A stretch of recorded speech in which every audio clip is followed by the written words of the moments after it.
If I asked you what prosperity means to you, what is the very first thing that would come to mind? Money. For most people, the idea of success refers solely to money and is most often measured in physical possessions. For many, the accumulation of stuff is a reward for hard work, dedication, and often a result of some form of sacrifice. Sacrifice today to reap the benefits for tomorrow. Often we sacrifice time with family. We sacrifice a dream. Unfortunately, this sacrifice does not come without a cost, and the price is often regret and guilt. We feel guilty for not spending time with our loved ones, guilty for not noticing the needs of our friends or our family, or maybe even regret not being there for someone when they need us. When we think of the cosmic cause and effect, our regret and guilt can keep us from knowing true prosperity, the prosperity of health, friendships, community, prosperity in all aspects of love, whether it be in the romantic love, friendship, or one of the most important types of love, self. And the most critical form of prosperity is the true divine knowledge and clarity. It's essential to understand that prosperity can be measured in so many ways. I remember my mother and my grandfather once told me that if I could count one true friend, then I was indeed a rich man. Now, it wasn't until I was in my 30s or my 40s that I fully understood this. Now, I would see people who had lots of friends. I would go to birthday parties, life celebrations, and the number of friends that these people had was astounding. I certainly didn't feel rich when I compared my life to theirs. I only had a small group of friends, and so I believed there had to be something wrong with me. I was convinced that I would have to hire extras for my funeral just to appear that I had something I didn't.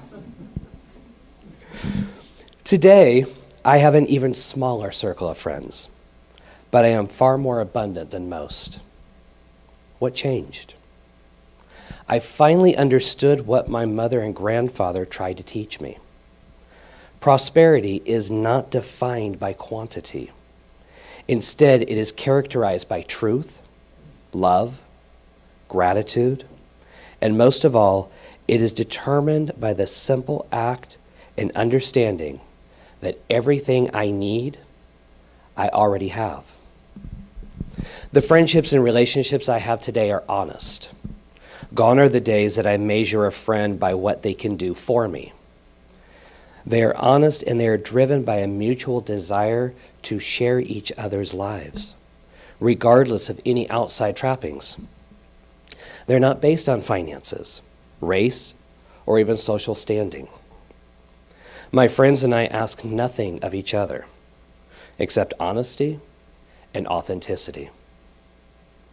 In some cases, we have absolutely nothing in common. We disagree on more than we will ever agree. But what matters most is not what we disagree about. What is most important is that we agree to authentically be present for each other. To have even one friend like this, one is genuinely prosperous. Life indeed is an act of creation. Every minute of every day we are creating. The act of creating happens with or without our understanding. We can create and take a wait-and-see attitude, and we can accept what life gives us, accept what we give ourselves, because we don't think we're worthy of anything better.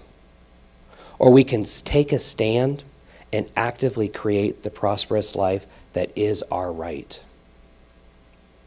Wayne Dyer said, "By staying focused on what I intend to create, by believing that the universe is all providing, and by knowing I am worthy of the unlimited benefits, of the source of being, I just keep attracting prosperity to me. Another author, Dr. Joseph Murphy, wrote, "You are the captain of your soul and the master of your fate. Remember, you have the capacity to choose. Choose life. Choose love. Choose happiness. When you open your eyes in the morning, say to yourself, I choose happiness today. I choose success today." One of my other favorite authors wrote this.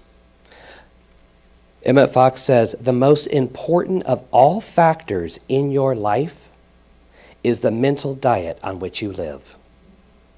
It is the food which you furnish to your mind that determines the whole character of your life." If you want health and vitality in your life, accept it. Claim it. If you have a dream, pursue it and bring it into existence. There is no lack of any kind in your life except the lack you created by thinking it into reality. All that you desire in your life is already in your life, if you but open your eyes and stop finding reasons to limit your prosperity and accept what already is. Nothing is out of reach, and no one person, no government, no religion, nor family member or friend can keep you from obtaining what is readily available and yours. Only you can do that. There is enough of everything on this planet for everyone to have everything they desire. No two people will ever want the exact same thing. Wealth is not measured solely in possessions. But at the same time, the desire for stuff is not wrong either. It's not about what we want that creates a problem of lack. Instead, it is often what we are willing to do to get them that does. As some of you know, I work for a nonprofit, and as part of my work involves facilitating financial education workshops. Now, a great deal of what I teach is based on my spiritual beliefs, though, quite frankly, I never quite present it that way. Over the years, I have struggled with two key concepts from both aspects of my life. Now, I am a firm believer in setting goals. And when speaking financially, it is essential to have goals. Otherwise, what are we working towards?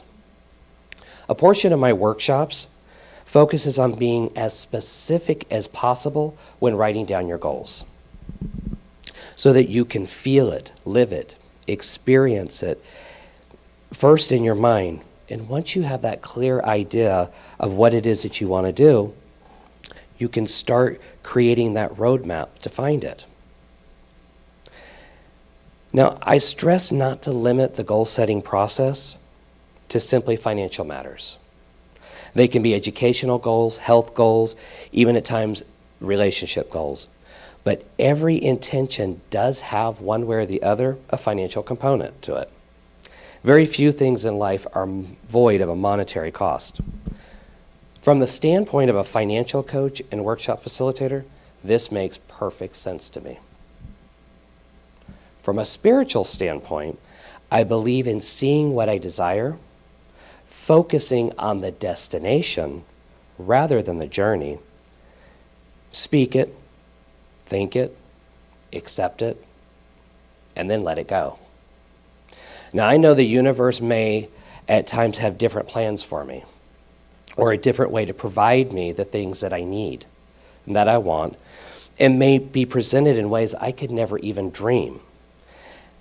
What I know spiritually is that I must let go and let God. The two concepts don't seem to jive very well when I say dig in and write out your goals. And I know I'm not alone when it comes to trying to bridge these two opposing concepts. I'm reminded of my great aunt. She lived the last 40 years of her life alone. By all accounts, she was the most caring, giving, and spiritual person you could ever have the pleasure of knowing. No one ever had an unkind word to say about her. She was attractive both physically as well as spiritually. What she wanted most out of life was a partner, someone to share her days, someone to love her, and be loved by her. My great aunt was a very hard worker. She survived World War I, the Great Depression, and World War II. This era produced hardworking, financially responsible citizens who understood the value of a dollar. People who cherished everything they acquired because they had to work hard for it. My great aunt sought security above comfort. She was charitable and worked well into her 70s. For years, her only complaint was that she was alone. Yet her life revolved around work, and she never went places where she could actually meet a man. Thus, she never made herself available to even the possibility of finding love. She always said that if she were meant to find love, the universe would find a way. Now, one day my mother was talking to her aunt and asked, "Auntie, how are you going to meet a man if all you do is work and stay at home? Do you truly expect the man of your dreams to simply knock on your front door and say, 'Here I am, the man you've been waiting for'?" To accept prosperity into our life, we must act as well as believe, yet be willing to change course when the road turns. Be specific in what you want. Be bold in your desires. Just don't map out the entire journey. We must be willing to do the work. We must be willing to take chances. And we must also be prepared for goals to change at times. This morning, I'd like to leave you with the following. Joseph Murphy said, "Your desire is your prayer. Picture the fulfillment of your passion now and feel its reality, and you will experience the joy of the answered. Busy your mind with the concepts of harmony, health, peace, and goodwill, and wonders will happen in your life." And finally, Jimmy Dean is quoted as saying, "I can't change the direction of the wind, but I can adjust my sails to always reach my destination." Thank you. Nathan has told me more than one time that he was going to hire people for his celebration of life. So please just plan on coming so we don't have to do that. What I'm going to talk about this morning is how we truly are those holy, magnificent manifestations of the divine. That's who you are. And I know you know that. And I also know sometimes we forget. We forget sometimes because we start comparing ourselves to others. Probably no one in this room has ever done that. I'm just saying they do that sometimes. We start comparing ourselves about what they have accomplished, what they look like, what they do for a living. And here's the irony in all that. It's our differences that gives us that uniqueness. So we have that opportunity to share with others what we know, to share with others who we are. And believe it or not, you're helping in their growth, in their learning, in their experience of life. It's an opportunity for us to share in touching the lives of other human beings simply by being who we are and really appreciating that. Now, even though we are divine manifestations of the One, our ego self can easily twist that scenario into being something that might be unacceptable.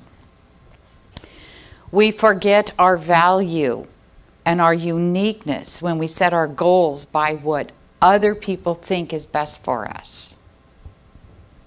When we let our life slip through our fingers by maybe living or staying in the past, or living, staying in the future, not being in the here and the now.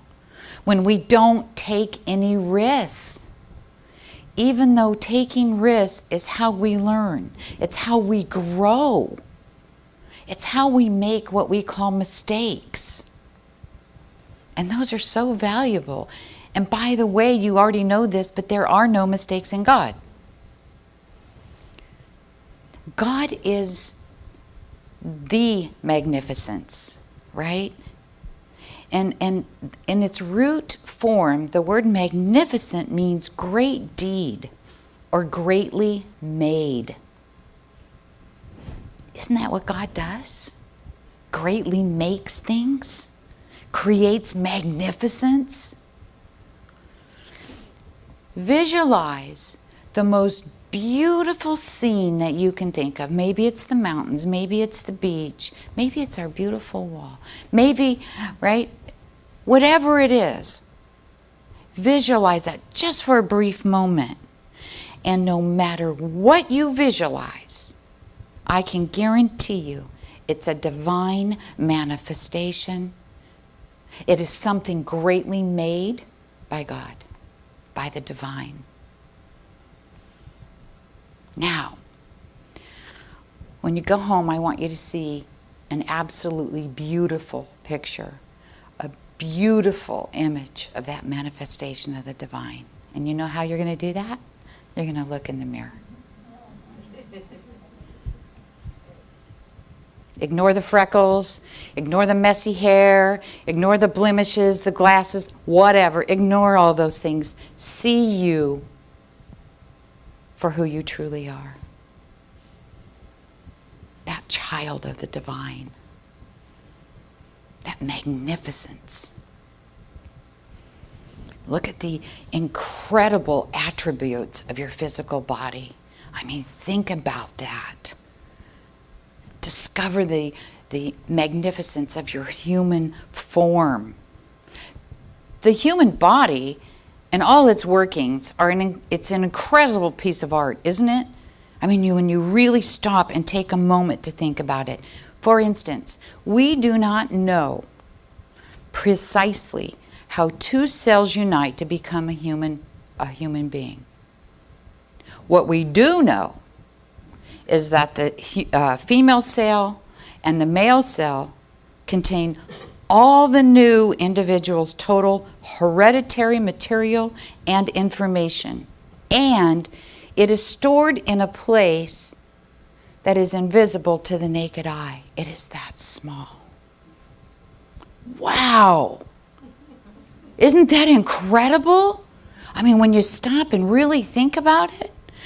And speaking of our eyes, what about the magnificence of our eyes, of seeing? I'm sure we've all before stood in front of a mirror and watched our, at one time or another, and watched our pupils react to light, right? And the lack of. When the changes happen in the intensity of light. It dilates to let more light in, and it constricts to reduce that light allowed. So the sensitive retina in our eye. No cords, no batteries, no plug-ins, right? It's all natural. How magnificent is that? That's pretty cool. By looking at these type of things is how we journey from our head to our heart. To see life as it is in all its beauty from our heart center, our God center.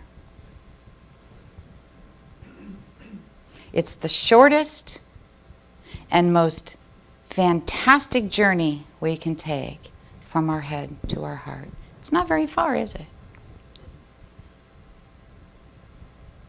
It's certainly a journey worth undertaking.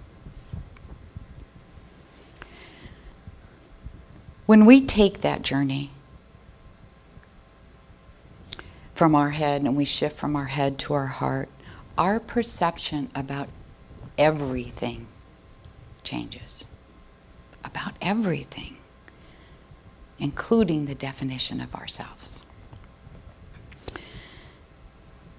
That short journey moves us from what we feel and sometimes what we believe is a separation from God, from our source, to an acceptance of our divine nature, who we truly are.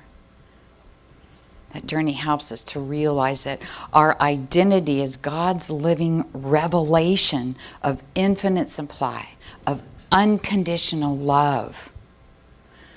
So you see, I'm not kidding. It is absolutely a journey we're taking. When we embrace our divinity, we become so immersed in divine wisdom that we cannot help but recognize and know who we truly are. It's right in front of us. We start recognizing all the love, all the beauty, all the harmony, joy, abundance, peace, all that life has to offer, and all that life offers us unrestricted. When we intentionally live in and through Spirit, our lives become orchestrated by our soul's vision of all that is possible. And we know that with God, all things are possible. Our destination, our greatest joy is to know that we are living right here, right now, in the kingdom of heaven, in the kingdom of God. Heaven on earth. And we, each one of us, are co-creators with God, with Source, with the divine. Nathan talked about that. And we are always provided with the guidance and the inspiration that we need when we are willing to listen. I believe Reverend Nathan mentioned that too, right? We need to pay attention.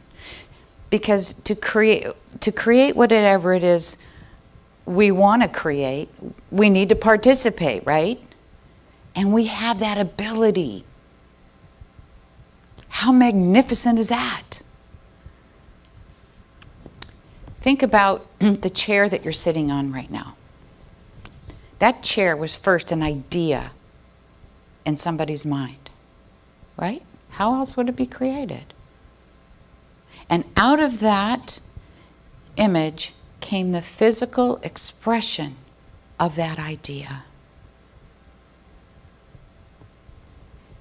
That's true of everything.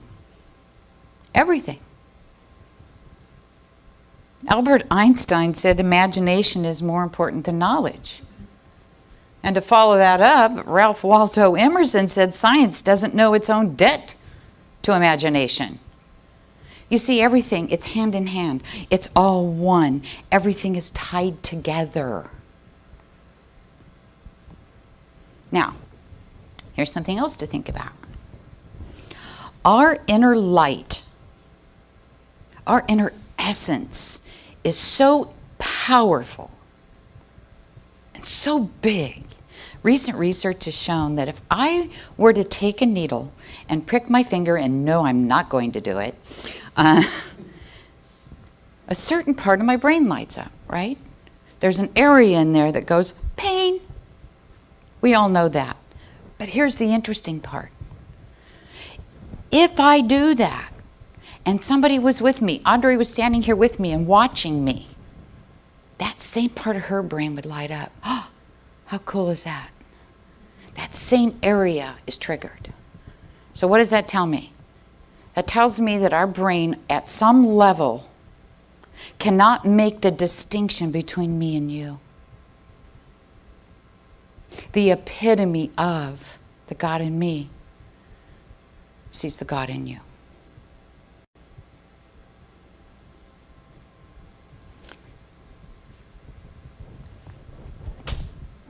How do you top that?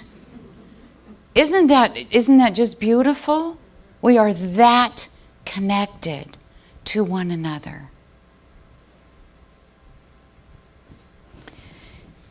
As you go through life, as you move on your journey, be yourself. Be open. Be the magnificent human being that you are. Share what you have. Share who you are others benefit from that. You have your own unique talents to share. Don't be stingy. Share them. You have a mind that continues to seek knowledge and a soul that truly hungers to know the source of life. Remain open to that.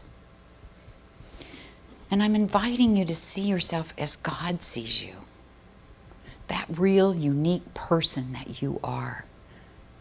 Take a moment every single day and look at everyone and everything that inspires and touches your life. And be grateful for that. And because as you do that, and as you do it with love, you will easily and readily see God in all things. So this week I'm inviting you to ponder all things as the magnificent manifestations of the divine. And don't forget, that includes you. Thank you for being here while we both have shared this truth while we understand it.